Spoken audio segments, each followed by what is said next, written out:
یہ وہ آیت ہے جس کے بارے میں نے کہا تھا کہ آپ کسی بھی پاکستان کے چوک میں یہ آیت اگر تلاوت کر دیں ترجمے کے ساتھ، بھلے آپ اعلیٰ حضرت کا ہی ترجمہ پڑھ دیں، تو آپ کا غیبانہ نماز جنازہ ہمیں پڑھنا پڑ جائے گا۔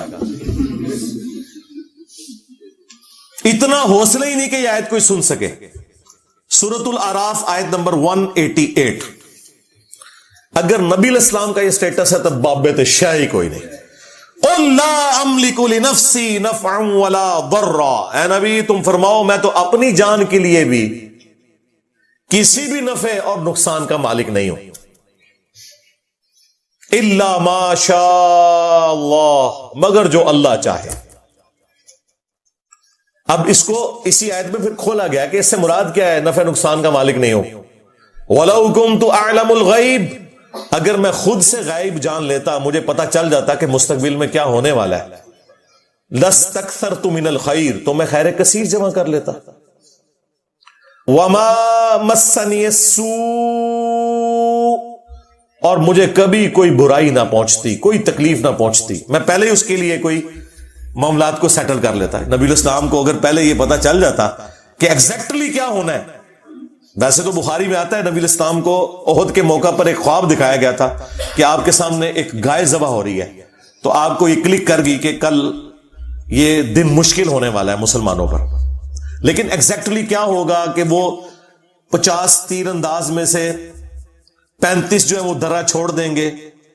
حالانکہ بخاری میں الفاظ سے نبی علیہ السلام نے کہا کہ تم دیکھو کہ ہماری لاشوں کو چیل کوے بھی اٹھا رہے ہیں نا، تب بھی تم نے یہ درہ نہیں چھوڑنا۔ اس سے زیادہ اور کیسے سمجھایا جاتا، لیکن ہو گیا وہ۔ اس کی وجہ سے نبی علیہ السلام کے بھی دانت شہید ہوئے، 70 کے قریب صحابہ شہید ہوئے، صرف ان 35 بندوں کی نافرمانی کرنے کی وجہ سے۔ اس پہ میں جملہ بولتا ہوں کہ اگر نبی دنیا میں موجود ہوں اور نبی کے ماننے والے نبی کی نافرمانی کریں تو اس کا رزلٹ یہ نکلتا ہے کہ باقی مسلمان بھی تکلیف کاٹتے ہیں، خود نبی بھی تکلیف کاٹتے ہیں۔ آج تو نبی دنیا میں موجود نہیں ہے، آج اگر ہم اللہ اور اس کے رسول کی نافرمانیاں کریں گے تو ہمیں یہ کون سا تکبر ہے کہ نبی علیہ السلام کی دعاؤں کا حصہ ہمیں مل جائے گا؟ جب نبی دنیا میں موجود تھے اور چند لوگوں نے نبی علیہ السلام کی نافرمانی کی، اس کی پاداش میں اللہ تعالیٰ نے نبی علیہ السلام کے بھی دانت شہید ہوئے، 70 صحابہ بھی شہید ہو گئے۔ اگر لحاظ ہونا چاہیے تھا وہاں ہوتا نا۔ یہ اللہ تعالیٰ نے ایگزامپل سیٹ کی کہ یہ نعرے مارنے چھوڑ دو، جو کچھ بھی ہے تیرے محبوب کی امت سے نہ، محبوب کی اتباع کرو گے پھر یہ نسبت بھی کام آئے گی۔ تمہیں تو یہی بتایا گیا نا کہ نبی نے شفاعت کرنی ہے، یقیناً کرنی ہے، یہ تو سب کو پتا ہے، لیکن جو شکایت لگانی ہے وقال الرسول یا رب ان قوم اتخذوا هذا القرآن مہجورا، نبی شکایت کریں گے کہ میری امت نے قرآن کو پیٹ کے پیچھے ڈال دیا تھا۔ سورۃ الفرقان سورت نمبر 25 آیت نمبر 30، یہ نہیں آپ کو بتایا گیا؟ ان انا الا نذیر وبشیر لقوم یؤمنون، میں تو نہیں ہوں مگر ڈر سنانے والا اور خوشخبری دینے والا ان لوگوں کے لیے جو بات ماننا چاہیں، جو ایمان لانا چاہیں۔ یہ آیت بالکل کلیئر کٹ بتا رہی ہے کہ نبی علیہ السلام اپنی جان کے لیے بھی نفع نقصان کے مالک نہیں ہے، کسی کو تو آپ چھوڑ دیں۔ نمبر 2، غائب خود سے نہیں جانتے۔ ہاں اللہ تعالیٰ بتائے تو وہ تو نبی ہوتا ہی وہ ہے جسے غیبی خبریں ملے۔ نبی کے لیے جو علم غیب نہیں مانتا وہ گمراہ نہیں، کافر ہے، یہ بنیادی عقیدہ ہے۔ وَمَا كَانَ اللَّهُ لِيُطْلِعَكُمْ عَلَى الْغَيْبِ، اللہ کی یہ شان نہیں کہ ہر ایک شخص کے اوپر غیب کی خبر جو ہے وہ دے اسے۔ وَلَكِنَّ اللَّهَ يَجْتَبِي مِن رُّسُلِهِ مَن يَشَاءُ، بلکہ اللہ تعالیٰ اپنے رسولوں میں سے چن لیتا ہے جسے چاہتا ہے۔ تو رسول ہوتا ہی وہ ہے جس کے پاس غیبی خبریں آتی ہیں، وہ جتنا اللہ تعالیٰ بتاتا ہے وہ امت تک پہنچا دیتے ہیں، خود سے نہیں جانتے بلکہ اللہ تعالیٰ کے بتانے پر، اور جتنا اللہ تعالیٰ بتاتا ہے۔ اسی آیت کا ایک ورژن جو ہے وہ سورۃ الانعام میں سورت نمبر 6 میں آیت نمبر 50 ہے، لیکن اس میں کچھ اور الفاظ ہیں، ورنہ یہ آیت بھی کافی تھی، لیکن میں نے وہ اسی لیے ڈالی کہ کچھ الفاظ اس میں مزید ایڈ ہیں، اسی مفہوم کی آیت ہے۔ قُلْ لَا أَقُولُ لَكُمْ عِنْدِي خَزَائِنُ اللَّهِ، اے نبی تم فرماؤ میں تو یہ نہیں کہتا کہ میرے پاس اللہ کے خزانے ہیں۔ یہ کہتے ہیں بخاری مسلم میں ہے کہ نبی علیہ السلام کو اللہ تعالیٰ نے کہا کہ خواب دکھائی گئی کہ زمین کے خزانوں کی چابیاں دے دی گئی ہیں، اور بھائی اس سے مراد رومنز اور پرشینز کے جو خزانے تھے مسلمانوں کے پاس آنے تھے، نبی صلی اللہ علیہ وآلہ وسلم کو خوشخبری دی گئی کہ آپ کی امت وہاں تک پہنچ جائے گی۔ انہوں نے کہا نہیں، جو کچھ زمین میں ہے وہ نبی السلام تقسیم کر رہے ہیں، خزانے دے دیے گئے ہیں، تو ایک قرآن اس کے لیے ہے، اے نبی تم فرماؤ کہ میں یہ دعویٰ نہیں کرتا کہ میرے پاس اللہ کے کوئی خزانے ہیں، ہاں جب اللہ تعالیٰ نے دیے وہ آپ کی امت تک بھی پہنچے، وہ معاملہ الگ ہے۔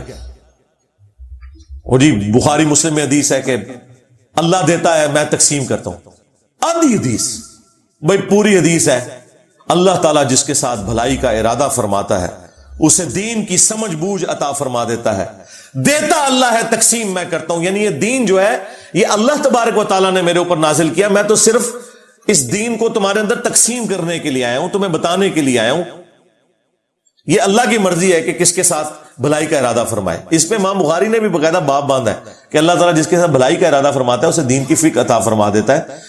اعلیٰ حضرت نے پورا شعر لکھ دیا، رب ہے معطی یہ ہے قاسم، رزق اس کا ہے کھلاتے یہ ہے۔ وہ کہتے نہیں، وہ بخاری میں لکھا ہے اللہ دیتا ہے میں تقسیم کرتا ہوں، لہذا یہ کھاتے ہیں تیرے در کا، پیتے ہیں تیرے در کا، اندازہ کریں۔ اور اب مجھے بتائیں کوئی یہ کہ سرکار غوث اعظم نظر کرم خدارا میرا خالی کا سا بھر دو، اور نسو ادھروں ہے، نکلو ادھروں، کیونکہ میرے نبی عیسیٰ ہے ہی کوئی نہیں، تیرے بابے تھے شے ہی کوئی نہیں، بلکہ شے ہی کوئی نہیں۔ ہاں اب یہ دیکھیں، اے نبی تم فرماؤ میں نہیں کہتا میرے پاس کوئی اللہ کے خزانے ہیں، ولا اعلم الغیب، نہ میرا یہ دعویٰ ہے کہ میں خود غیب جان لیتا ہوں، ہاں جو اللہ وہی کرتا ہے وہ تو بالکل علم غیب کا عقیدہ ہم مانتے ہیں، ولا اقول لکم انی ملک، اور نہ میرا یہ دعویٰ ہے کہ میں فرشتہ ہوں، نوری مخلوق، نور ہے، نور ہدایت ہے، جو نبی علیہ السلام کو نور ہدایت نہ مانے وہ گمراہ ہے، لیکن سپیشی آپ کی بشر ہے۔ وہ سورہ بنی اسرائیل میں ہے کہ اگر زمین پر فرشتے آباد ہوتے تو فرشتوں میں پیغمبر آتا، چونکہ انسان آباد ہے تو انسانوں میں پیغمبر آئے گا۔ یہاں پہ بھی آ گیا، میں یہ نہیں کہتا میں فرشتہ ہوں، کوئی میں نوری مخلوق ہوں، میں انسان ہوں۔ ان اتبع الا ما یوحى الی، میں تو خود اسی کی پیروی کرنے والا ہوں جو میری طرف وحی کی جاتی ہے۔ قل هل يستوي الاعمى والبصير، اے نبی ان سے فرماؤ بھلا بتاؤ کہ اندھا اور آنکھ والا برابر ہو سکتے؟ افلا تتفکرون، تو کیا تم غور نہیں کرتے؟ ہم بھی نہیں یہ کہیں گے کہ اندھو، عقل کے اندھو، قرآن و سنت سے دور بھاگنے والوں، تم اور قرآن و سنت والے کبھی بھی برابر نہیں ہو سکتے۔ تم اپنے بابوں کے دین کے اوپر ہو، صرف ان بابوں کو مانو جو کتابوں کو مانتے ہیں، کیونکہ عزتیں ان بابوں نے اویل کی تھیں کتابوں کی وجہ سے۔ اب اگلی آیت جو ہے یہ آیت الکرسی کہلاتی ہے، کیونکہ اس میں اللہ تعالیٰ کی بادشاہت کی کرسی کا ذکر ہے۔ اس کی فضیلت میں کئی ایک احادیث ہیں، صحیح بخاری میں ایک بڑی ڈیٹیل حدیث ہے، مال غنیمت کی چوکیداری کے اوپر سیدنا ابو ہریرہ کو نبی صلی اللہ علیہ وآلہ وسلم نے مامور کیا، اور 3 راتوں تک ایک شخص آ کے وہاں چوری پرفارم کرنے کی کوشش کرتا رہا، تو حضرت ابو ہریرہ نے اسے پکڑ لیا۔ پہلی دفعہ پکڑا تو اس نے کہا چھوڑ دو، اگلی دفعہ نہیں آؤں گا، دوسری بار پکڑا تو اس نے کہا چھوڑ دو، اگلی دفعہ نہیں آؤں گا، تیسری دفعہ جب پکڑا تو انہوں نے کہا اب تو میں تجھے رسول اللہ کی بارگاہ میں ضرور پیش کروں گا۔ تو اس نے کہا کہ مجھے چھوڑ دو، میں تمہیں ایک ایسا وظیفہ بتاتا ہوں کہ اگر رات کو بستر پہ جاتے وقت تم وہ وظیفہ کر لو تو صبح تک اللہ تعالیٰ کی طرف سے تمہاری حفاظت کے اوپر فرشتہ مامور ہوگا، شیطان تمہارے قریب نہیں آئے گا۔ یہ حدیث صحیح بخاری میں 2311 ہے، انٹرنیشنل نمبر کے مطابق ہمارے صبح و شام کے اذکار میں بھی ہم نے ڈالی ہوئی ہے۔ تو پھر اس نے جو وظیفہ بتایا وہ ہے کہ آیت الکرسی رات کو بستر پہ جاتے وقت پڑھ لیا کرو۔ تو حضرت ابو ہریرہ نے اس کو چھوڑ دیا۔ نبی علیہ السلام ہر موقع پہ جب وہ صبح بتاتے تھے تو نبی صلی اللہ علیہ وآلہ وسلم فرماتے تھے وہ جھوٹا ہے، آج پھر آئے گا۔ تو خیر وہ بھی سمجھدار تھا، وہ تیسری دفعہ جب جھوٹا ہے وہ چوتھی دفعہ آیا نہیں ہے۔ تو تیسری دفعہ حضور نے کہا کہ 3 دنوں سے تمہارا جو آنے والا وہ مہمان تھا نا، وہ شیطان تھا جو انسانی شکل میں آیا تھا، ہے وہ جھوٹا ہے لیکن اس نے بات سچی کی ہے۔ تو یہ ایک اصولی بات ہے کہ سچی بات اگر جھوٹا بھی کرے تو اس بات کی تصدیق کر دینی چاہیے۔ تو وہ آیت الکرسی کا وظیفہ مل گیا۔ اسی طریقے سے سنن نسائی الکبریٰ میں اسی کی ایکسٹینشن ہے۔ سنن نسائی الکبریٰ کے اندر ایک حدیث ہے، امام نسائی نے اس میں ایک چیپٹر باندھا ہے عمل الیوم واللیلہ، وہ سنن نسائی الکبریٰ کا چیپٹر ہے۔ اس میں انٹرنیشنل نمبر کے مطابق ہے یہ 8017 نمبر حدیث، حاکم میں بھی موجود ہے اس کا کچھ حصہ 2064، کہ جو شخص صبح کے وقت آیت الکرسی پڑھ لے شام تک وہ اللہ کی حفاظت میں رہتا ہے شیاطین سے، جنات سے، اور جو شام کے وقت ایک دفعہ آیت الکرسی پڑھ لے صبح تک حفاظت میں رہتا ہے۔ تو یہ اللہ کا شکر ہے کہ جو لوگ فجر اور مغرب کی نماز پڑھ رہے ہیں وہ آٹومیٹکلی آیت الکرسی پڑھ لیتے ہیں۔ اب جس نے فرض نماز کے بعد آیت الکرسی پڑھ لی ہے نا، اسے دوبارہ سے یہ ذکر کرنے کی ضرورت نہیں ہے، وہ اس میں امپلائڈ ہے، وہ شامل ہے، دوبارہ کر لیتا تو بہت اچھی بات ہے۔ اور ایک اور فضیلت ہے جو سنن نسائی الکبریٰ میں ہی ہے، 9928 نمبر حدیث ہے اسی عمل الیوم واللیلہ چیپٹر میں، کہ جو شخص نماز فرض ادا کرنے کے بعد، نماز فرض آیت الکرسی پڑھ لے گا وہ مرتے ہی جنت میں داخل ہوگا، لیکن اس میں نماز شرط ہے۔ تو یہ بھی ایک فضیلت ہے اس اعتبار سے۔ اس کی ایک ضعیف سند بھی ہے سنن کبریٰ البیہقی میں مولا علی سے، اس میں الفاظ یہ ہیں کہ وہ آیت الکرسی کسی سے گفتگو کرنے سے پہلے پڑھ لے، لیکن جو سنن نسائی الکبریٰ میں صحیح سند ہے اس میں یہ الفاظ نہیں ہے۔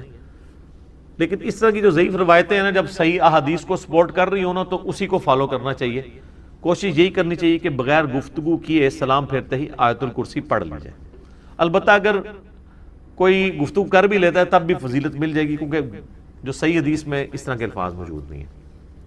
تو یہ 3 بڑے بڑے فضائل ہیں، باقی میں نے قرآن حکیم کی صورتوں کے فضائل کے اوپر ڈیٹیل لیکچر ریکارڈ کروا دیا ہوا ہے، مسئلہ نمبر 112 ABC، جسے شوق ہے تو وہ دیکھ سکتا ہے۔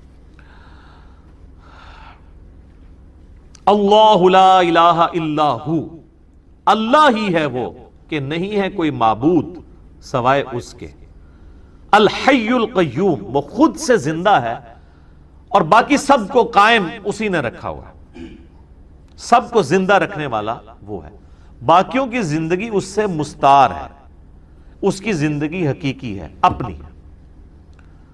لا تأخذہ سنۃ ولا نوم، اور اس کی زندگی اتنی کامل ہے کہ نہ تو اسے اونگ آتی ہے اور نہ نیند۔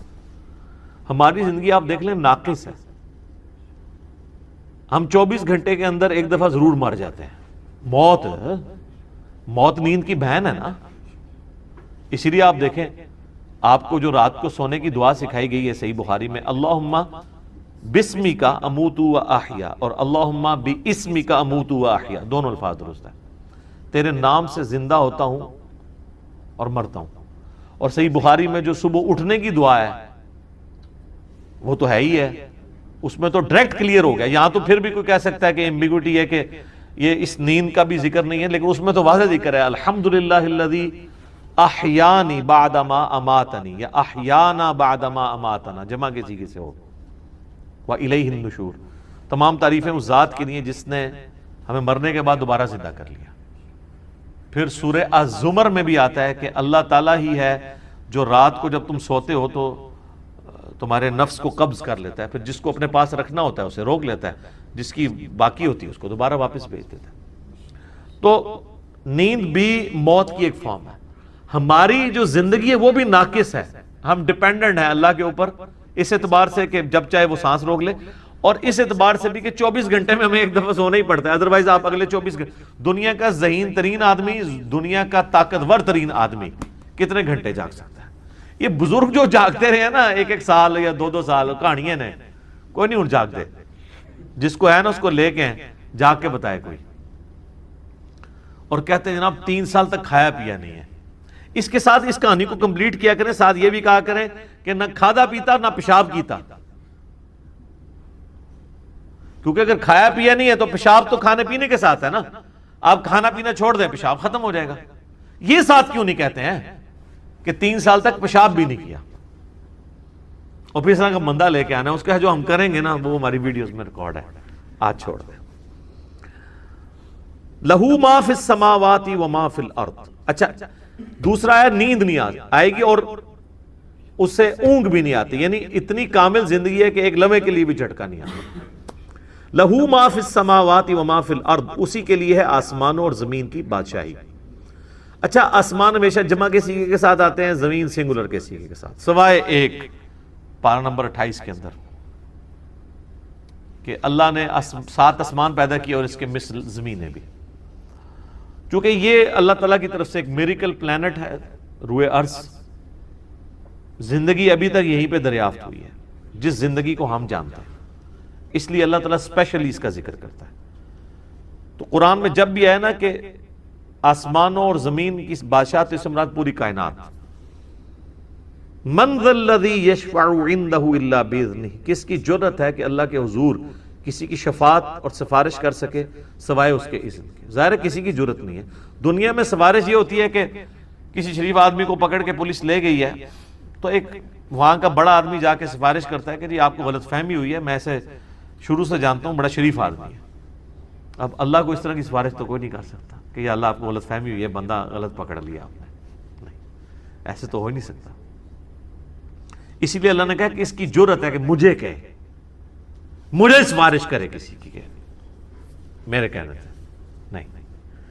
تو اب آپ دیکھ لیں بابوں کے بارے میں وہ دھونس کے عقیدے جو رکھے ہوئے ہیں، اسی تو آپ کو قرآن نہیں پڑھنے دیتے، جس نے یہ آیت پڑھنی ہے اس نے کہنا ہے کہ بابا کتوں آ گیا، اتنے کوئی کھنگڑ نہیں دینا اللہ نے، سوائے جس کو اذن دیا ہے محمد رسول اللہ صلی اللہ علیہ وآلہ وسلم، اور وہ بھی ایک پوری دردناک حدیث ہے بخاری مسلم میں، حدیث شفاعت، وہ یوٹیوب پہ میرا کلپ دیکھ لیں، شفاعت رسول صلی اللہ علیہ وآلہ وسلم کا عقیدہ۔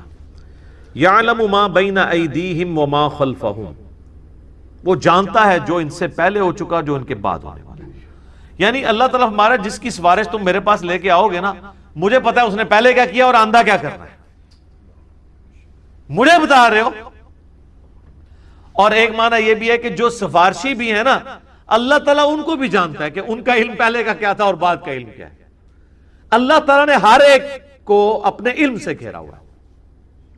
وَلَا يُحِيطُونَ بِشَيْءٍ مِّنْ عِلْمِهِ إِلَّا بِمَا شَاءَ، اللہ کے علم کو کوئی نہیں گھیر سکتا سوائے اللہ تعالیٰ جس کے لیے چاہے تو اس کے اوپر کوئی علم آشکار کر لے۔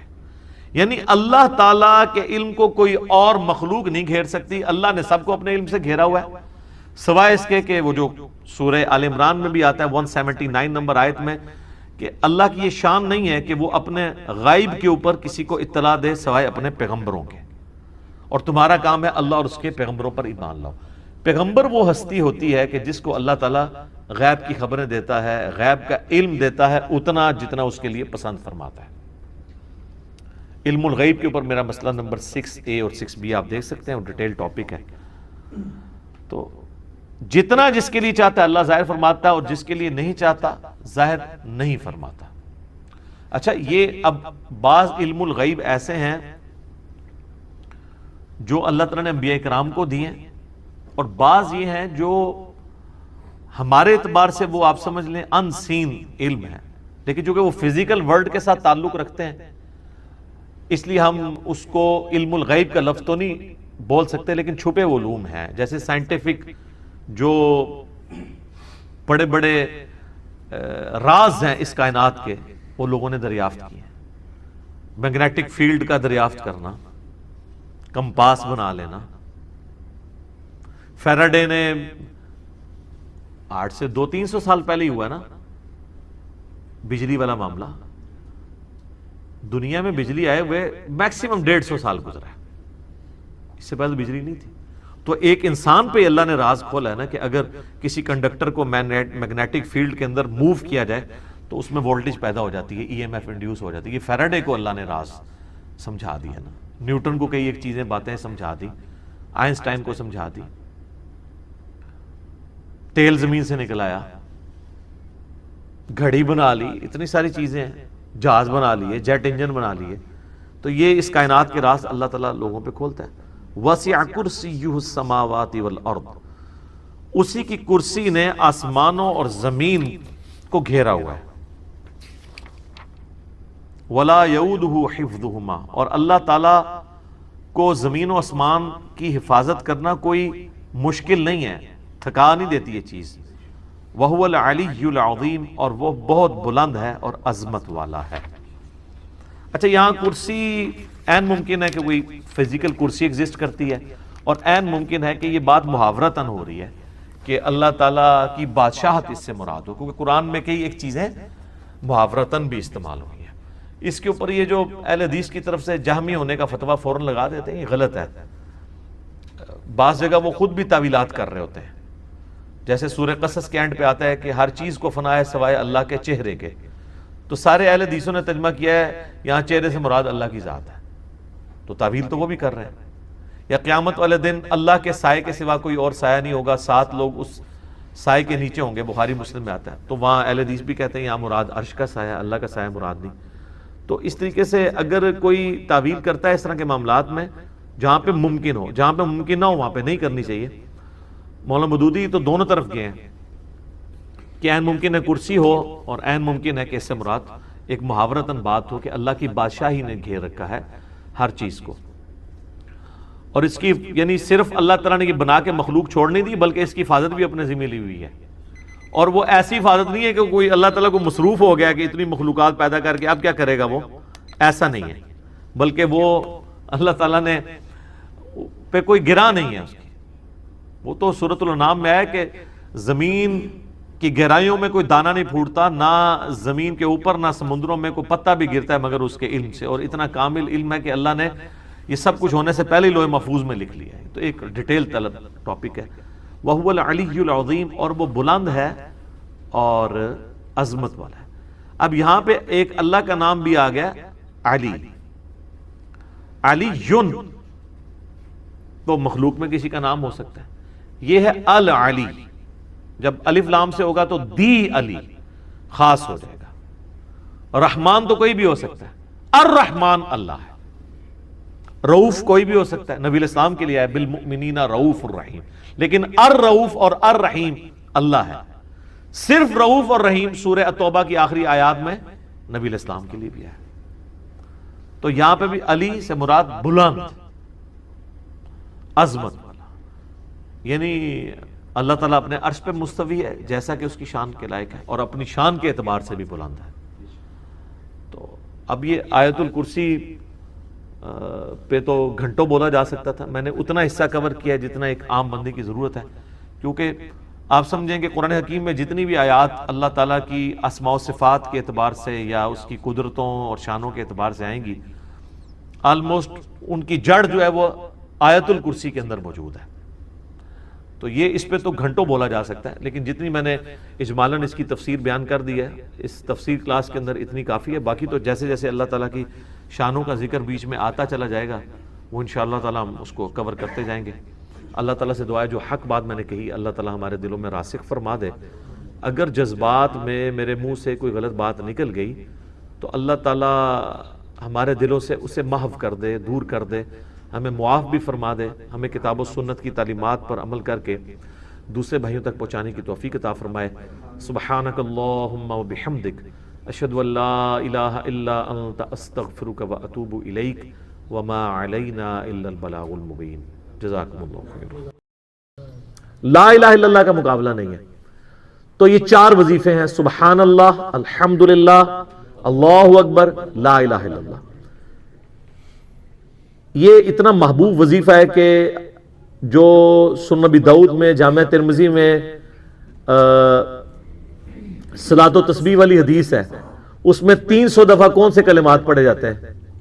یہی سبحان اللہ والحمدللہ ولا الہ الا اللہ واللہ اکبر، بس اتنا ہی پڑھنا ہوتا ہے۔ یہ ولا حول ولا قوت الا باللہ کی حدیثیں الگ سے ہیں، لیکن صلاۃ و تسبیح میں اتنا ہی پڑھنا ہوتا ہے، 4 کلمات۔ حتیٰ کہ صحیح مسلم میں حدیث ہے، نبی علیہ السلام نے فرمایا یہ 4 کلمات مجھے ہر اس چیز سے بڑھ کر محبوب ہیں جن پہ سورج طلوع ہوتا ہے، یعنی دنیا اور جو کچھ دنیا کے اندر ہے اس سے بڑھ کر مجھے یہ چیز محبوب ہے کہ میں یہ 4 کلمات کہہ لوں، سبحان اللہ والحمدللہ ولا الہ الا اللہ واللہ اکبر۔ اور صحیح مسلم کی ایک اور حدیث ہے کہ نبی علیہ السلام نے فرمایا اللہ تعالیٰ کو اس سے بڑھ کر کوئی اور کلمات محبوب نہیں ہے، اور یہ حصہ بخاری میں بھی ہے اس کا، اور اس میں اللہ تعالیٰ کی طرف سے کوئی پابندی نہیں ہے، تم ان کی ترتیب بھی بدل سکتے ہو، یعنی سبحان اللہ کے بعد آپ اللہ اکبر پڑھ لیں پھر لا الہ الا اللہ، کوئی فرق نہیں ہے، یہ ایک اوپن چیز ہے۔ آپ یوں بھی کر سکتے ہیں کہ پہلے 100 دفعہ پڑھ لیں سبحان اللہ سبحان اللہ سبحان اللہ، الحمدللہ الحمدللہ الحمدللہ، اللہ اکبر کیونکہ را کو پھر لام سے ملائیں گے، اللہ اکبر اللہ اکبر اللہ اکبر، لا الہ الا اللہ لا الہ الا اللہ لا الہ الا اللہ۔ اور یوں بھی پڑھ سکتے ہیں، وہ زیادہ بہتر ہے، سبحان اللہ والحمد للہ ولا الہ الا اللہ واللہ اکبر، کیونکہ اکبر پہ وقف کریں گے، ورنہ یہ سبحان اللہ تو الحمدللہ ہی پڑھ نہیں سکتے آپ، کیونکہ الحمدللہ الحمدللہ بنے گا کانٹینیوس، جیسے اللہ اکبر بنتا ہے، تو وقف کرنا پڑے گا سوائے سبحان اللہ کے۔ سبحان اللہ یہ تو پڑھ سکتے ہیں، لیکن الحمدللہ کو الحمدللہ وقف کرنا پڑے گا۔ اللہ اکبر اگر ملائیں گے تو اللہ اکبر را کو لام سے، تو اس کی بجائے اتنی مشکل میں نہ پڑے، سبحان اللہ والحمدللہ ولا الہ الا اللہ واللہ اکبر، ایک تسبیح پڑھ لے، چاروں وظیفے 100 دفعہ ہو جائیں گے، کیونکہ نبی علیہ السلام نے اجازت دے دی ہے نا، آگے پیچھے دائیں بائیں کچھ بھی کر سکتے ہو، اور یہ ترتیب تو صلاۃ و تسبیح میں موجود ہے، نبی علیہ السلام نے کلمات پڑھے بھی ہیں۔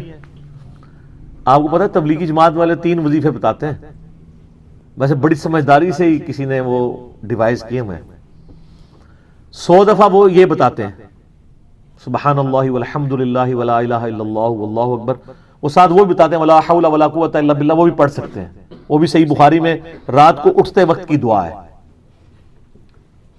ہل علی العظیم تک بھی پڑھ سکتے ہیں، وہ ابن ماجہ میں موجود ہے۔ میرا ایک یوٹیوب پہ کلپ ہے 6 کلموں کا ثبوت، تو میں نے بتایا 4 کلمے ثابت ہیں، 2 مولویوں کے لکھے ہوئے ہیں، آخری والے جو ہیں، تو بلکہ وہ میرا بیٹا تو وہ اس کے وہ کورس میں آیا تو اس نے وہ 2 یاد ہی نہیں کیے، تو اس کو ماں کہہ رہی یاد کرو، کہتی وہ کہتا ثابت ہی نہیں ہے تو کیوں سارے یاد کرتے۔ ہم ریکویسٹ کریں گے، ہمارے پاس بھی وہ کورس اسلامیات کا جو ہے نا اس کو ریویو کرنے کے لیے بھیجا ہوا ہے ہماری اکیڈمی میں انہوں نے، تو ہم اس میں ان کو ریکویسٹ کریں گے کہ یہ آخری 2 کلمے نکال دیں، پہلے 4 کلمے ثابت ہیں، وہ تو ثابت ہی نہیں ہے، تو خام خواہ لوگوں کو آپ رٹا رہے ہیں، الٹا جن لوگوں کی شادی ہونے والی ہوتی ہے وہ بیچارے ٹینشن میں پڑے ہوتے ہیں 6 کلمے یاد کرنے کے، حالانکہ کلمے کے ساتھ تو کوئی تعلق ہی نہیں اس کے۔ تو یہ جو صلاۃ و تسبیح کے اندر بھی پڑھا جاتا ہے، لیکن اس میں لا حول ولا قوت الا باللہ نہیں، وہ تو لادہ سے بخاری مسلم میں حدیث ہے کہ جنت کے خزانوں میں سے ایک خزانہ ہے لا حول ولا قوت الا باللہ، تو آپ پڑھنا چاہتے ہیں ضرور پڑھیں، اس میں وظیفے کے طور پہ آپ پوری تسبیح اس کی پڑھ لیں بے شک۔ تو تبلیغ جماعت والے یہ بتاتے ہیں 100 دفعہ درود شریف بتاتے ہیں اور 100 دفعہ استغفار بتاتے ہیں، تو بہت انٹلیکچوئل چیز ہے۔ یہ وظیفہ اتنا کمال ہے کہ آپ کے ہر فرض نماز کے بعد یہ وظیفہ نبی علیہ السلام نے مشروع کیا ہے، مسلم شریف میں حدیث ہے ہر فرض نماز کے بعد یہ وظیفہ پڑھنے والا کبھی نامراد نہیں جاتا، 33 دفعہ سبحان اللہ، 33 دفعہ الحمدللہ اور 34 دفعہ اللہ اکبر۔ اور ایک حدیث میں ہے مسلم شریف کی کہ جو پڑھے 33 دفعہ سبحان اللہ، 33 دفعہ الحمدللہ، 33 دفعہ اللہ اکبر اور 100 کا عدد پورا کرنے کے لیے پڑھ لے لا الہ الا اللہ وحدہ لا شریک لہ لہ الملک ولہ الحمد وہو علی کل شیء قدیر، 100 کا عدد اس سے بھی پورا کر سکتے ہیں اور 100 کا عدد اللہ اکبر کہہ کے بھی پورا کر سکتے ہیں، تو اس کے سارے گناہ معاف کر دیے جائیں گے، اگرچہ سمندر کی جھاگ کے برابر ہی کیوں نہ ہو، لیکن وہ صغیرہ گناہ، کبیرہ گناہ صرف توبہ سے معاف ہوتے ہیں۔ وہ صحیح مسلم میں حدیث ہے کہ اگر بڑے گناہوں سے بچا جائے تو ایک جمعے سے دوسرا جمعہ، ایک رمضان سے دوسرا رمضان اور ایک نماز سے دوسری نماز درمیان کے گناہوں کا کفارہ بن جائے گی۔ لیکن جو نماز ہی نہیں پڑھتا تو جمعہ پڑھتا رہے تو وہ تو بڑے گناہوں سے نہیں بچا ہوا نا۔ مسلم شریف میں حدیث ہے بندے کے کفر اور اسلام کے درمیان فرق نماز ہے، یہ نہ ہوگا ایک رمضان پڑھ لے اگر رمضان کے لیے بیچ چلے سارے، نہیں نہ، اس طرح نہیں ہوگا۔ تو یہ وظیفہ اتنا کمال ہے، بخاری مسلم دونوں میں حدیث ہے، کچھ غریب صحابہ حضور کے پاس ہے، یا رسول اللہ ہر مقابلے میں ہم برابری کر لیتے ہیں امیر اصحاب کی، وہ روزے رکھتے ہیں ہم بھی روزے رکھ لیتے ہیں، وہ نمازیں پڑھتے ہیں ہم بھی نمازیں پڑھ لیتے ہیں، وہ جہاد کرتے ہیں ہم بھی جہاد کر لیتے ہیں، ایک معاملے میں آ کے ہم مارے جاتے ہیں، قرآن میں بار بار ہے اللہ کی راہ میں خرچ کرو، ہم تو خود ہی غریب ہیں، تو آپ ہمیں کوئی اس کا حل تجویز کریں۔ تو آپ فرمایا میں تمہیں ایک ایسی چیز بتاتا ہوں کہ تم ان کی برابری کر لو گے، تم ہر فرض نماز کے بعد 33 دفعہ سبحان اللہ، 33 دفعہ الحمدللہ، 34 دفعہ اللہ اکبر پڑھ لیا کرو۔ یہ بخاری مسلم دونوں میں۔ کچھ دنوں کے بعد پھر وہ حاضر ہوئے، یا رسول اللہ وہ تو امیر صاحبہ کو بھی پتہ چل گیا، وہ بھی یہی کچھ پڑھ رہے ہیں، اب ہم کیا کریں؟ تسی تک لو جناب، تسی گرین کارڈ دے تے بلو کارڈ دے چکر پہ ہو، دنیا دے، آخرت کے نہیں۔ صحابہ کرام آخرت کے بلو اور گرین کارڈ کی بات کرتے تھے۔ تو نبی علیہ السلام مسکرائے، آپ نے فرمایا ذالک فضل اللہ یؤتی من یشاء، یہ اللہ کا فضل ہے، میں تو اللہ کا فضل نہیں روک سکتا، ٹھیک ہے نا؟ تو ظاہر گیون سرکمسٹانسز اللہ کے دیے ہوئے ہیں، اس کے اندر آپ بیسٹ پرفارم کرنے کی کوشش کریں۔ اللہ کے فضل کو تو کوئی روک نہیں لگا سکتا نا، کوئی یہ نہیں کہہ سکتا کہ جی وہ یعنی تیرے ہوتے جنم لیا ہوتا کیوں نہیں ہوا، ہو سکتا ہے ابو جہل ہی ہوتا۔ تو جس حال میں اللہ نے رکھا ہے اسی کو آپ بہتر سمجھیں۔ تو اس طرح کی کئی احادیث ہیں جو ان وظیفوں کو سپورٹ۔ اچھا، مسلم شریف میں ایک حدیث میں یہ بھی آیا کہ 10 دفعہ سبحان اللہ، 10 دفعہ الحمدللہ اور 10 دفعہ اللہ اکبر۔ اگر کسی کے پاس ٹائم تھوڑا ہے نا تو فرض نماز کے بعد یہ بھی پڑھ سکتا ہے، 10 دفعہ بھی وظیفہ یہ والا کیا جا سکتا ہے۔ ایک بڑی رکت انگیز حدیث ہے، ہمارے یوسف بھائی نے اس پہ کلپ بھی بنایا ہے، صفین کی راتوں میں، بخاری مسلم دونوں میں حدیث ہے۔ مولا علی علیہ السلام خود روایت کر رہے ہیں، وہ کہتے ہیں کہ نبی علیہ السلام کو جب اللہ نے کشادگی دی، کچھ غلام آپ کو گفٹ ملے، تو میں نے فاطمہ سے کہا کہ تم پورا دن گھر کی صفائی کرتی ہو، چکی چلاتی ہو، اس کی وجہ سے ان کے ہاتھ پہ بھی نشان بن گئے تھے، اس طریقے سے سامان اٹھا کے لاتی تھیں تو وہ رسی کے نشان یہاں پڑے ہوئے تھے۔ تو نبی علیہ السلام سے جا کے جو ہے وہ ایک غلام ڈیمانڈ کر لیتے ہیں جو ہمیں ذرا ہیلپ آؤٹ کر دے گا، جب سب کو مل رہا ہے تو ہمیں بھی مل جائے گا۔ تو سیدہ فاطمہ حاضر ہوئی، یہ حدیث بخاری میں بھی ہے، مسلم میں بھی ہے۔ تو حضور علیہ السلام کے پاس گئیں، بات نہیں کر سکی، طبیعت میں تربیت کس کی تھی سر؟ بولڈنس نہیں تھی وہ والی، حالانکہ باپ ہے اور حضور کو پتا تھا اپنی بچی کی عادت کا۔ تو وہ گئیں، بات نہیں کر سکی، واپس چلی گئی۔ تو حضور علیہ السلام محفل برخاست ہوئی، آپ خود آ گئے۔ سر وہ حدیث کمال ہے، مولا علی کہتے ہیں میں اور فاطمہ ایک چادر میں لیٹے ہوئے تھے اور نبی علیہ السلام ہمارے گھر میں آئے اور پاؤں کی جانب سے نبی علیہ السلام ہمارے بستر میں داخل ہوئے، حتیٰ کہ آپ کے پاؤں کی ٹھنڈک ہم نے اپنے سینے پہ محسوس کی۔ یعنی حضور علیہ السلام نے پاؤں کی جانب سے اپنے پاؤں انٹر کیے اور وہ پاؤں سیدہ فاطمہ اور مولا علی کے سینے تک پہنچ گئے تو انہوں نے ان کو سینے سے لگا لیا۔ سر یہ فرینکنس کسی صحابی کو نصیب ہو سکتی ہے؟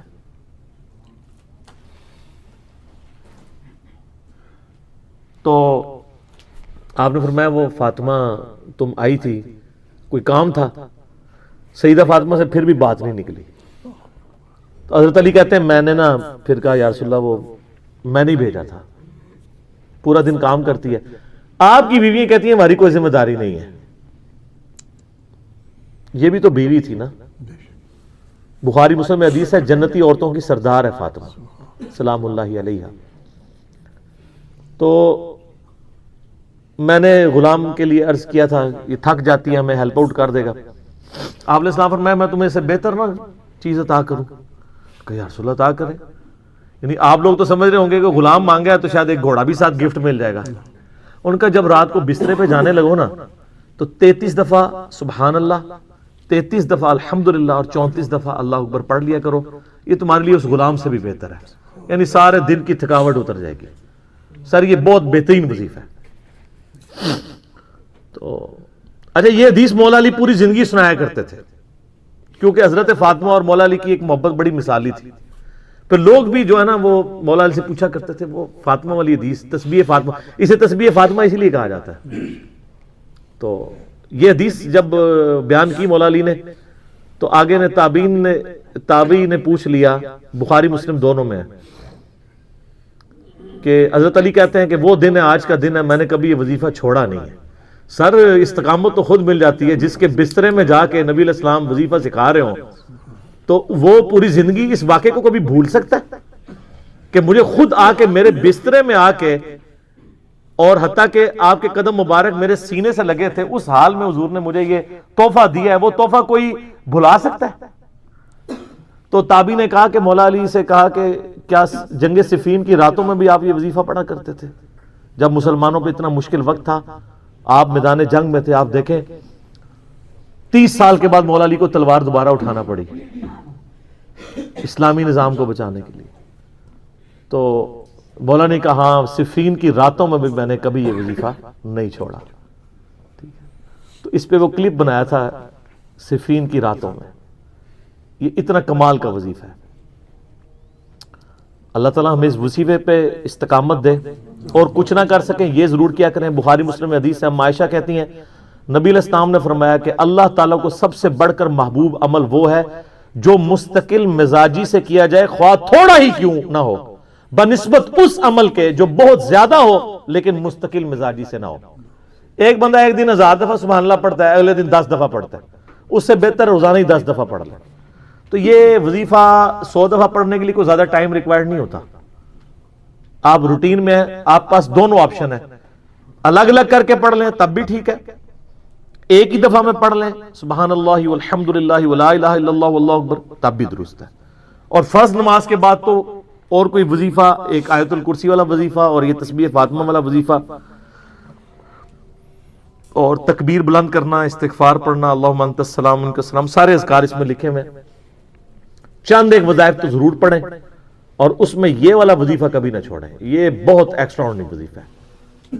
مغرب کی اذانیں شروع ہو چکی ہیں، بقیہ سوالات انشاءاللہ اذان مغرب کے وقفے کے بعد انشاءاللہ.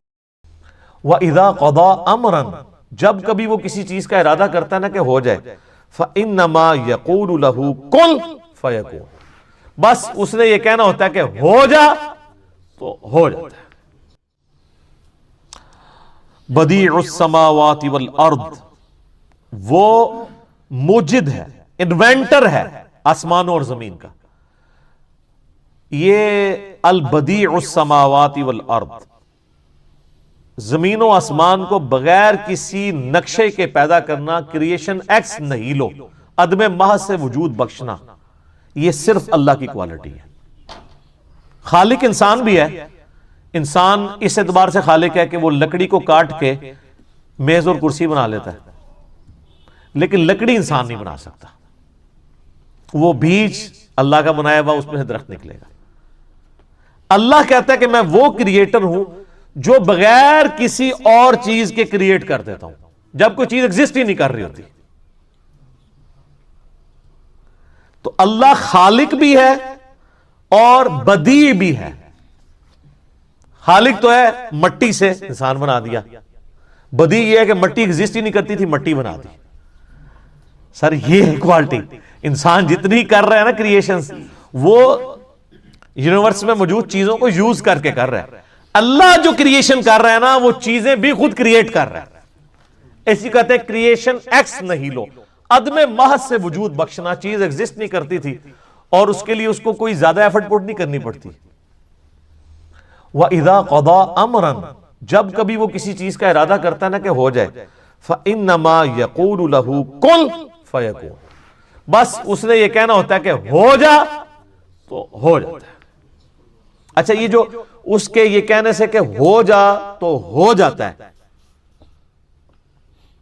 اس کا ٹائم پیریڈ بھی وہ خود ڈیفائن کرتا ہے.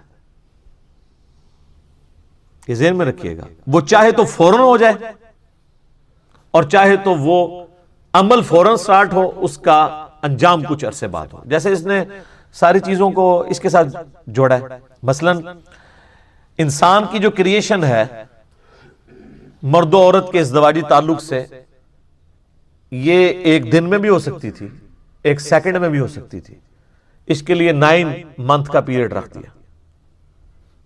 ہاتھی کا جو بچہ ہے اس کی پیدائش کے لیے آلموسٹ 22 مہینے لگتے ہیں، 22 مہینے. اور چوزے سے انڈا نکلتے ہوئے 21 ڈیز. اور خرگوش کا بچہ ہر مہینے وہ بچے دیتا ہے. اچھا، کوئی کہ جی فورن، سر فورن بھی آئے، کورونا وائرس، بیکٹیریا سیکنڈز میں ملٹیپلائی ہوتے ہیں. سیکنڈز میں نہیں، سیکنڈز کے 1000ویں حصے میں اتنی وہ ریپروڈیوس کرتے چلے جاتے ہیں اپنے آپ کو. یہ بیکٹیریا، ایک بیکٹیریا ہوتا ہے نا تو اس کو 1000 بیکٹیریا بنانے میں 1000 دن نہیں چاہیے، 1000 منٹ بھی نہیں چاہیے، 1000 سیکنڈ بھی نہیں چاہیے۔ یہ بھی اللہ نے دنیا میں رکھی ہوئی یہ چیز کہ یہ نہ سمجھنا کہ اللہ کو کن فیکون کرنے میں کوئی پرابلم ہے، فوراً کرنے میں نہیں، یہ اس نے جو پسند کیا، جو ٹائم پیریڈ کسی کے لیے مقرر کر دیا وہ کر دیا۔ آدھے گھنٹے میں مغرب ہے، مغرب عشاء، یعنی ایک وضو سے 4 نمازیں۔ تو آڈے بزرگ ایک وضو میں 2 نمازاں پڑھتے سن، عشاء اور فجر۔ سورۃ المائدہ میں سٹارٹ کے اندر ہی وضو کا طریقہ آیا ہے کہ چہرے کو دھویا جائے، اس کے بعد دونوں ہاتھ کونیوں تک، پھر سر کا مسح اور پاؤں کو دھویا جائے۔ بل یہ پاؤں کے مسح والا اختلاف بھی ہے اپنی جگہ، المصنف ابن ابی شیبہ میں موجود ہے کہ اکرمہ جو تابعی تھے ابن عباس کے شاگرد، وہ پاؤں پہ مسح بھی کر لیتے تھے۔ اس کو زیادہ جھگڑا نہیں بنانا چاہیے۔ تو یہ وضو کا طریقہ قرآن کے اندر ہے، بخاری مسلم میں درجنوں احادیث ہیں، بلکہ مسلم شریف کے اندر تو 1000 سے زیادہ احادیث ہیں وضو، غسل، نماز اور طہارت کے مسائل کے اوپر، 1000 سے زیادہ۔ لیکن یہ آپ کو کہتے ہیں جو وضو کا طریقہ تو امام حنیفہ نے بتایا ہے، وہ تو حدیث کے اندر موجود ہے۔ تو آپ بخاری مسلم دونوں میں حدیث موجود ہے کہ نبی علیہ السلام غسل کیسے کرتے تھے۔ امہات المومنین نے روایت کی ہے کہ نبی علیہ السلام جب بھی غسل جنابت کرتے تھے تو آپ علیہ السلام غسل کرنے سے پہلے استنجا کیا کرتے تھے، اس کے بعد آپ علیہ السلام زمین پہ ہاتھ مار کے مٹی لیتے تھے، اس زمانے میں ظاہر صابن تو نہیں ہوتا تھا، اور مٹی اس جگہ پہ ملتے تھے جہاں پہ مری وغیرہ لگی ہوتی تھی تاکہ اس کو صاف کرتے، ظاہر وہ سمپل پانی سے تو صاف نہیں ہوگی۔ اس کے بعد آپ علیہ السلام، بخاری مسلم کے الفاظ ہیں کہ نماز کا سا وضو کرتے تھے، کلی کرتے تھے، غرغرے کے ساتھ سنت ہے، ناک میں پانی ادھر تک چڑھاتے تھے، اور وہ ابو داؤد میں الفاظ موجود ہیں کہ اگر روزہ نہ ہو تو پھر تو آپ اوپر تک چڑھائیں، روزہ ہو تو آپ بس نارملی جتنے ہے پانی ہے۔ اس کے بعد چہرہ دھوتے تھے، نماز کا سا وضو کرتے تھے، پاؤں چھوڑ دیتے تھے۔ اس کے اندر ایک حکمت تھی، کیونکہ کیچڑ تھا، نیچے پانی جمع ہوتا تھا، اور اس زمانے میں لوگ شلوار نیچے سے نہیں پہنتے تھے، تہمت ہوتی تھی، نیچے سے پہنے تو کیچڑ پاؤں پہ لگ جائے۔ تہمت میں جو کر رہا ہے تو وہ تو اوپر سے پہن لے گا اور پاؤں اس کے کیچڑ والے ہوں گے، اور بخاری مسلم میں الفاظ ہے نبی علیہ السلام باہر آ کے پاؤں دھوتے تھے۔ آج کل ایسا نہیں ہے، آج تو ہم اس اسماعیل سے گزر نہیں رہے، ہم تو ٹائلز والے باتھ روم میں ہوتے ہیں، ساتھ ساتھ پانی بہتا رہتا ہے، وہ پاک ہوتا جاتا ہے، نکل جاتا ہے، ورنہ تو والی مصیبت ہو جائے ہم پہلے تولیہ باندھ کے باہر نکلیں اور پاؤں دھوئیں اور اس میں وہ چینٹے بھی نہ پڑے پھر شلوار پہنے، اب تو یہ ضرورت نہیں اندر ہی، تو آپ پورا وضو بھی کر سکتے ہیں۔ اچھا، چونکہ نبی علیہ السلام وضو کرتے تھے اور اس سے پہلے استنجے والی جگہ سب کچھ دھو چکے ہوتے تھے، اور اس کے بعد آتا ہے پھر آپ علیہ السلام 3 دفعہ جو وہ سر پہ پانی بہاتے تھے، دائیں طرف بائیں طرف، ذرا وہ غسل ہوتا تھا ایک برتن اور بالٹی کے ذریعے، تو وہ اسی طریقے سے ہی ہوگا، آج کل تو شاور ہے، مسئلہ ہی کوئی نہیں ہے۔ تو اس کے بعد آپ پاؤں باہر نکل کے دھوتے تھے، اور اسی وضو کے ساتھ غسل کے ساتھ وضو بھی شمار ہو جاتا تھا۔ لیکن یہ اس صورت میں ہے جب غسل کے دوران آپ کے ساتھ کوئی ایسا معاملہ نہ ہو جو وضو کو توڑ دیتا ہے۔ اگر اسی دوران کسی کی ہوا خارج ہو جاتی ہے یا پیشاب کا قطرہ نکل جاتا ہے تو پھر وہ غسل کر کے نکلے اور کہ جی میرا وضو ہو گیا، تو اپنے آپ کو دھوکہ دے رہا ہے، کیسے ہو گیا؟ اس کو تو پھر اینڈ پہ دوبارہ سے وضو کرنا ہوگا۔ یا اسی دوران اگر شرمگاہ کو ہاتھ لگ جاتا ہے، اگرچہ اختلافی مسئلہ ہے لیکن کبھی دلائل اسی طرف ہے کہ نیکڈ اگر شرمگاہ کو ہاتھ لگ جائے، یعنی ڈائریکٹ پردے میں حائل ہو کے لگے وہ تو کوئی مسئلہ، ڈائریکٹ لگ جائے تو اس کا وضو ٹوٹ جاتا ہے۔ تو اس میں بہتر یہی ہے کہ احتیاط اسی میں ہے کہ آپ اینڈ میں دوبارہ وضو کر کے ہی باہر نکلیں، کیونکہ بعض اوقات ہاتھ لگ ہی جاتا ہے اور اتنا دھیان بھی نہیں رہتا اس طرح کے معاملات میں۔ لیکن اگر یہ سارا معاملہ ہے تو کوئی مسئلہ نہیں ہے، پھر تو آپ کا وضو اور غسل اکٹھا ہی ہوگا، آپ کو دوبارہ وضو کرنے کی ضرورت نہیں ہے۔ مثلا آپ کو تالاب میں کوئی پھینک دے، دھکا بھی دے دے اور غوطہ بھی آ جائے تو ساتھ ہی سارا غسل اترے۔ سب سے آسان جو غسل ہے نا تالاب میں، 1 منٹ بھی نہیں چاہیے تالاب کا غسل کرنے کے لیے، آپ کو سیکنڈز میں غسل ہوتا ہے، کوئی پورا جسم دھل جاتا ہے، ٹھیک ہے۔ اچھا، اگلے زمانوں میں لوگ کپڑوں سمیت غسل کیا کرتے تھے، یعنی ایک لنگوٹا باندھ کے، پورا نہیں، جب کبھی اوپن جگہ پہ نہانا ہوتا تھا۔ آج کل بھی ایسے ہی ہوتا ہے، تو لیکن آج کل چونکہ باتھ روم ہے تو ہمیں ضرورت نہیں ہے۔ باقی دریا ایریا میں ابھی بھی آپ دیکھیں جوڑوں کے جو گیسٹ ہیں وہ لنگوٹا باندھ کے کر رہے ہوتے ہیں، وہ تو نیچے وہ باندھنا پڑتا ہے، ادروائز تو پھر ظاہر ہے وہ شرم و حیا والا ایشو ہو جاتا ہے۔ تو پھر اگر ایسی صورتحال ہوگی تو اگر کوئی وضو کے توڑنے والی چیز نہیں ہوئی تو آپ غسل کے بعد آپ کا وضو شمار ہو جائے گا، غسل جنابت ہو جائے گا۔ کئی شادی شدہ لوگ ہیں ان کو بالکل غسل کا طریقہ نہیں پتا، ٹھیک ہے، اور ان کو بالکل پتہ ہی نہیں۔ باقی رہا عام غسل بھی سنت کے مطابق ہی کرنا چاہیے۔ عام غسل ویسے کون سا ہوتا ہے؟ وہ تاری لانا ہے، جڑا گرمی دور کرنا ہے، وہ غسل تو نہیں ہوتا، وہ تو خالی تاری لگانا ہے۔ ہر غسل سنت کے مطابق ہی آپ نے کرنا ہوگا۔ اگر عام غسل سے مراد آپ نے، صحیح بخاری مسلم میں حدیث ہے کہ جمعے کا غسل کیا جائے، اور مسلم میں الفاظ ہے کہ ہفتے میں 1 دن غسل کیا جائے، تو وہ سنت کے مطابق ہی کرنا ہوگا۔ یا عید کے اوپر غسل کرنا سنت ہے تو سنت کے مطابق ہی کرنا ہوگا، ٹھیک ہے۔ اسی طریقے سے میت کو غسل دینے کے بعد جب جسم پہ چھینٹے پڑ جاتے ہیں اور پھر آپ نے غسل کرنا ہے تو سنت کے مطابق کریں، یا اتنا حصہ بھی دھو لیں تو وہ بھی کافی ہے، وہ غسل والا حکم منسوخ ہو چکا ہے، اتنا حصہ بھی دھو لیا جائے کافی ہے۔ تو غسل جب بھی کرے سنت کے مطابق ہی کریں تاکہ آپ کی عادت نہ ٹوٹے۔ بل عام غسل آپ جس بھی طریقے سے کر لیں گے ظاہر ہے اس میں تو پھر کوئی ایسا ایشو نہیں ہے. آپ جب کر کے ازائے وضو پہ جب پانی بہ جائے گا تو خود بخود آپ کا وضو ہو جائے گا، بشرطے کہ اس دوران کوئی وضو توڑنے والی چیزیں نہ ہوں. اسلامی بہنوں کے لیے میں عرض کر دوں کہ ان کے غسل میں فرق ہے. صحیح مسلم کے اندر موجود ہے کہ اما عائشہ کہتی ہیں کہ نبی علیہ السلام جو حالت حیض میں غسل ہے نا اس میں ہمیں حکم دیتے تھے کہ ہم بالوں کا جوڑا بھی کھول کے پورا کھول کے نا جو بنائی ہوتی تھی آپ نے چٹیا اس کو کھول کے غسل کریں. لیکن جو عام غسل ہے غسل جنابت اس میں آپ کہتے تھے بس اوپر سے پانی بہا لو تو کافی ہے، کیونکہ عورت کے لیے تو تردد ہے، اس کی تو کئی بالٹیاں سر پہ ہی لگ جائیں گی.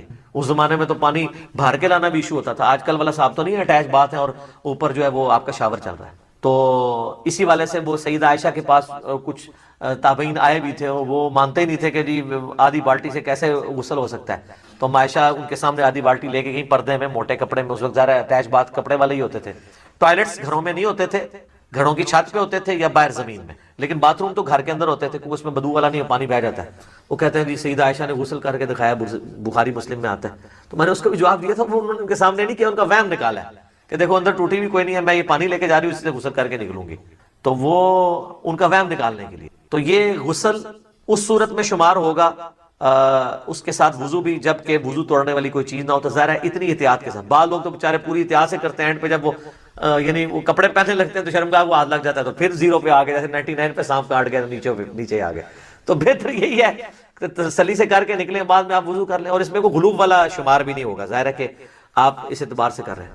اچھا یاد رکھیے گا، ایک مجھے ضمناً آیا، لوگ پوچھتے بھی رہتے ہیں غسل کن چیزوں سے ٹوٹتا ہے. غسل اسی صورت میں ٹوٹے گا جب شہوت کے ساتھ منی خارج ہو، یا میاں بیوی ازدواجی تعلق قائم کریں اور اس صورت میں چاہے منی خارج ہو یا نہ ہو. بس یہ 2 چیزیں جن سے غسل ٹوٹے گا. ٹھیک ہے، حیض والا تو عورتوں کا معاملہ الگ ہے. تیسری کوئی صورت نہیں. بعض اوقات پیشاب کرتے ہوئے منی کے قطرے نکل جاتے ہیں تو وہ شہوت کے ساتھ نہیں نکلے، اسے ودی کہتے ہیں، وہ منی نہیں ہوتی، وہ غسل نہیں توڑے گی. اسی طریقے سے بعض لوگ بیچارے پہلے غسل سے پہلے وضو کرتے ہیں، اس کے بعد جب سر پہ پانی ڈالتے ہیں تو ٹھنڈک کی وجہ سے پیشاب کے قطرے نکل جاتے ہیں، وہ سمجھتے ہیں پیشاب نکل گیا پھر دوبارہ سے غسل شروع کرنا. نہیں، پیشاب نکلنے سے غسل تو نہیں ٹوٹا، وضو آپ کا ضرور ٹوٹ گیا. تو وہ وضو تو آپ نے ویسے بھی اینڈ پہ دوبارہ ہی کرنا ہوگا احتیاطاً. غسل آپ اپنا جاری رکھیں. غسل کے دوران پیشاب کرنے سے، ہوا خارج ہونے سے غسل جہاں تک پہنچے اس کو آگے ہی لے کے چلیں، پھر 0 پہ نہیں آپ نے آنا، کیونکہ وہ غسل نہیں ٹوٹا، آپ کا وضو ٹوٹا ہے. تو وضو تو آپ دوبارہ بھی کر لیں گے. غسل توڑنے والی چیز میاں بیوی کا ازدواجی تعلق ہے، خواہ اس میں منی ہو یا نہ ہو، اور یعنی نائٹ فال، یعنی منی کا شہوت کے ساتھ نکلنا، وہ نائٹ فال کے ذریعے ہو یا کسی اور غلط طریقے سے ہو، یعنی میں کوڈ ورڈز میں بات کر رہا ہوں، تو وہ غسل کو فرض کر دے گی. باقی اور کوئی چیز جو ہے نا وہ غسل کو فرض.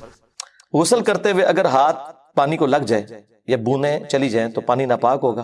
نہیں، پانی ناپاک نہیں ہوگا. پانی صرف اس صورت میں ناپاک ہوتا ہے کہ جسم کے جس حصے پہ گندگی لگی ہوئی ہے نا، اس گندگی والے حصے کو پانی ٹچ کر کے برتن میں چلا جائے.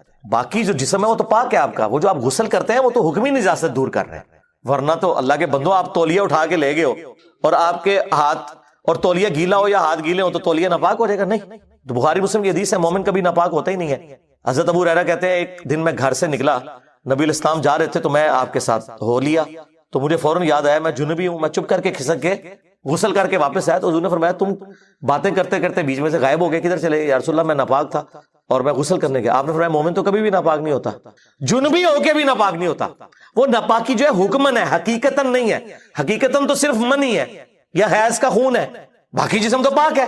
بخاری مسلم میں حدیث ہے، اما عائشہ کہتی ہیں نبی علیہ السلام مسجد میں تھے، اعتکاف بیٹھے ہوئے، آپ نے مجھے، مسجد میں دروازہ کھلتا تھا نا حجرے کا، آپ نے مجھے اندر سے کہا کہ عائشہ مجھے میرا بستر پکڑا دو. میں نے کہا یا رسول اللہ میں حیض سے ہوں. تو فرمایا عائشہ حیض تیرے ہاتھوں میں تو نہیں گھس گیا؟ ٹھیک ہے. بخاری مسلم میں حدیث ہے، اما عائشہ کہتی ہیں میں حالت حیض میں ہوتی تھی اور حضور میرے گود میں سر رکھ کے قرآن بھی پڑھتے تھے. ماشاءاللہ کتنی خوش نصیبی ہے سیدہ عائشہ سلام اللہ علیہا کی.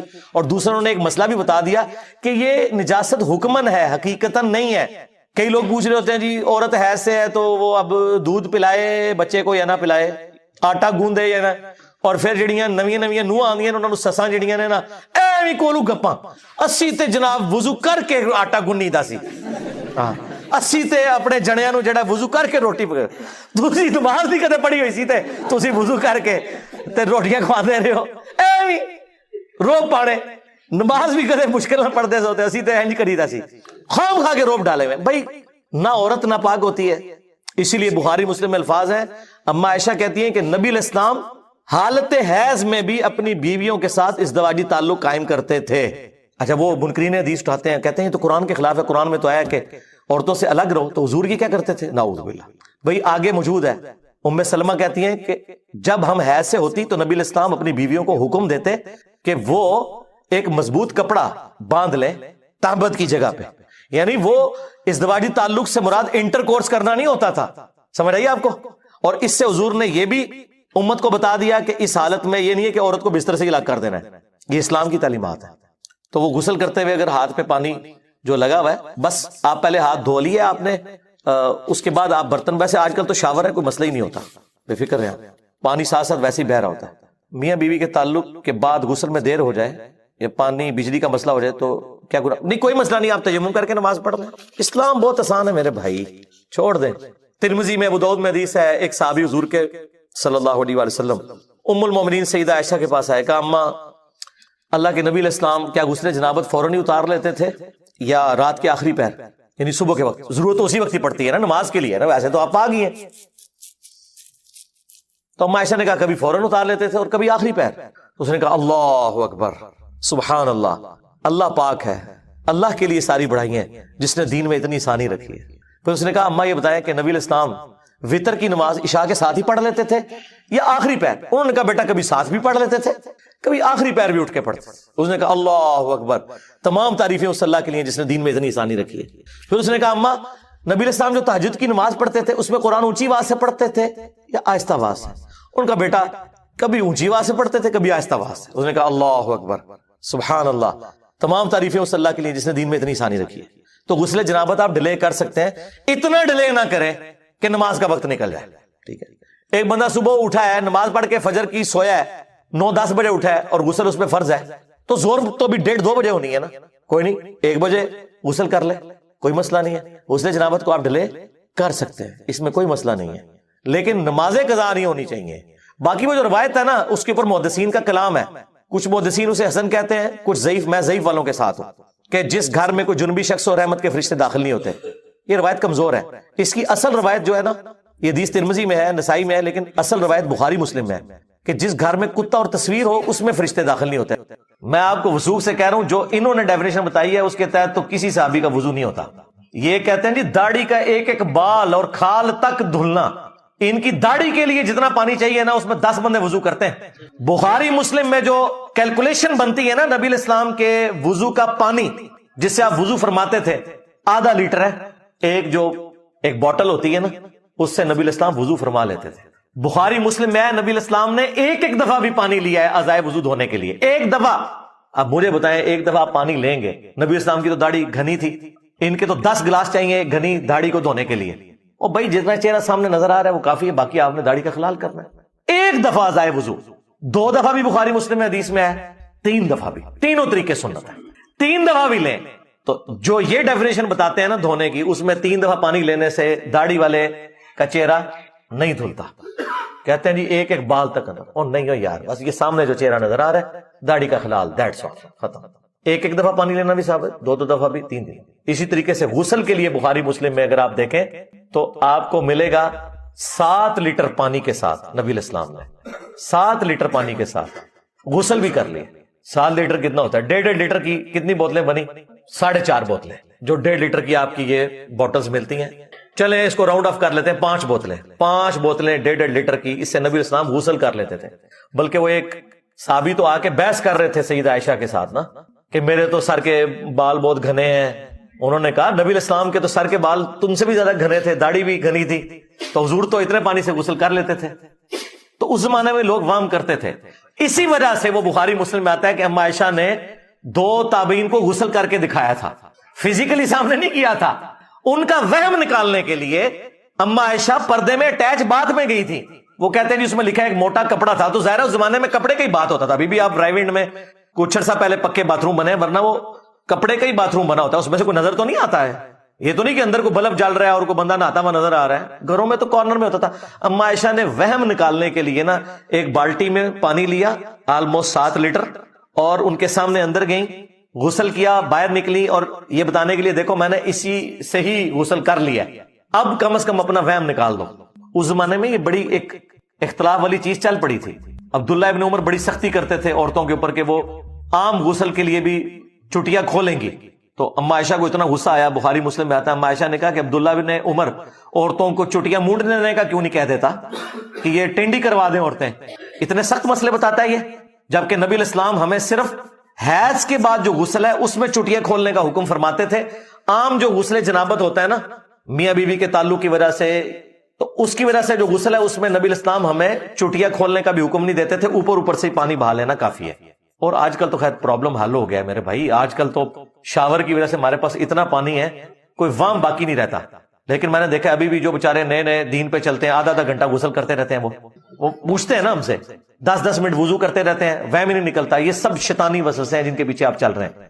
بالکل چپ کر کے وضو کریں, نماز پڑھیں, کچھ عرصے بعد آپ کو وسوسے آنے بند ہو جائیں گے, اور اگر آپ ان کی پیروی کریں گے یہ قبر تک آپ کے ساتھ جائیں گے وسوسے. ہاں, ان شکوک سے باہر نکلیں. اور نبی الاسلام نے ایسی تربیت کی تھی صحابہ کرام علیہم رضوان کی. ابو داؤد میں آیا کہ کچھ عورتیں حضور سے کہتی ہیں یا رسول اللہ ہم جب مدینے میں چل کے مسجد تک آتے ہیں نا تو راستے میں ہماری عبایا جو ہے نا وہ گندگی والی جگہ پہ بھی رگڑ کھاتی ہے, تو ہمارے کپڑے ناپاک ہو جاتے ہیں. اب نبی الاسلام ان کو وہم میں ڈال سکتے تھے؟ نعوذ باللہ. آپ نے فرمایا کہ اس گندگی والی جگہ کے بعد کوئی پاک جگہ بھی آتی ہے؟ کہا یا رسول آتی ہے. فرمایا اس سے رگڑ کھا کے تمہاری عبایا پاک ہو جاتی ہے. یعنی مٹی بھی تیمم کر دیتی ہے, مٹی بھی اسی طریقے سے پاک کرتی ہے جس طرح کے پانی. اس لیے تو تیمم کا حکم آیا قرآن میں. تو نبی الاسلام نے ان کو یہ بھی نہیں کہا کہ اپنی عبایا چھوٹی کر لو. اس میں پردے کا بھی آپ دیکھیں کتنا ہے. آپ یہ کہہ سکتے تھے کہ عبایا تھوڑی چھوٹی کر لو, نہیں کہا کہ عبایا ٹھیک ہے بڑی رہے. ہاں, مرد کے لیے ہے کہ ٹخنوں سے اوپر ہونا چاہیے کپڑے, عورت کے کپڑے ٹخنوں سے نیچے ہونے چاہیے. باقی وہ جو ایک روایت ہے نا ابو داؤد میں کہ پاؤں بھی مکمل طور پہ ڈھانپے ہوئے ہوں تو تب عورت کی نماز ہوتی ہے, وہ روایت کمزور ہے. پاؤں پورے ڈھانپنا ضروری نہیں, ٹخنوں سے نیچے ہونا ضروری ہے. پھر وہ جو ابو داؤد میں ایک حدیث ہے جو اکثر ایتھیسٹ کی طرف سے بھی پیش کی جاتی ہے, تو حنفی دے نا اس کا جواب, ہم تو جواب دیتے ہیں. ابو داؤد اور ترمذی دونوں میں حدیث ہے کہ پانی کو کوئی چیز ناپاک نہیں کرتی. یعنی پانی جس چیز پہ پڑے گا نا وہ چیز خود پاک ہو جائے گی, پانی ناپاک نہیں ہوگا اس کی وجہ سے. اور امام ابو داؤد باقاعدہ اس حدیث کے ساتھ اس کنویں کا ذکر کرتے ہیں جو مدینہ شریف میں تھا, اور امام ابو داؤد کہتے ہیں میں خود اس باغ کا جو مالک تھا اس کی اجازت سے اس کنویں میں اترا جس میں نبی الاسلام سے جس کنویں کے بارے میں پوچھا گیا تھا, اور کہتے ہیں میں نے اپنی چادر اتار کے نا اس کا باقاعدہ ڈایا میٹر بھی میئر کیا, وہ آلموسٹ 9 فٹ بن رہا تھا. میں کیلکولیشن کر کے بتا رہا ہوں 9 فٹ کتنا سا ہوتا ہے, 9 فٹ کا وہ ڈایا میٹر تھا اس کا, یعنی ایک ایج سے دوسرے ایج تک کی جو ریڈیس بن گیا 4.5 فٹ. وہ کہتے ہیں وہ کنواں تھا پانی کا جس سے اہل مدینہ وضو غسل کے لیے پانی بھی بھرتے تھے. وہ جو ابو داؤد میں آیا کہ اس کے ایک کارنر کے اوپر مرے ہوئے کتے اور گندے کپڑے بھی ہوتے تھے, تو وہ یہ اعتراض کر رہے ہوتے ہیں کہ جی وہ ناپاک. بھائی جب اتنا کتر کا بھی ایک کنواں موجود ہے, اس کے کارنر کے اوپر کوئی گندگی پڑی بھی ہوئی ہے, باقی حصہ اس کا پاک ہی رہے گا. ویسے تو حنفیہ نے دے در دے کی جو کیلکولیشن کی ہوئی ہے نا وہ تو 100 اسکوائر فٹ کی ہوئی ہے کہ 10 فٹ بائی 10 فٹ کا ایک تالاب ہو, اتنا گہرا ہو, وہ ہو. اللہ نے آپ کے لیے آسانی والا معاملہ کیا. اسی طریقے سے یہ راہ چلتے ہوئے جو کیچڑ والا معاملہ ہے, جب تک آپ کو وثوق سے نہ پتا ہو کہ یہ گٹر کا پانی اس میں شامل ہوا ہے اور وہ گندگی نظر نہ آ جائے, یہ سارے کا سارا پانی کیچڑ پاک ہے کیونکہ مٹی ہے, اس مٹی سے تیمم ہو سکتا ہے. کہتے نہیں ہمیں پتا تو نہیں. بھائی پاک ہونے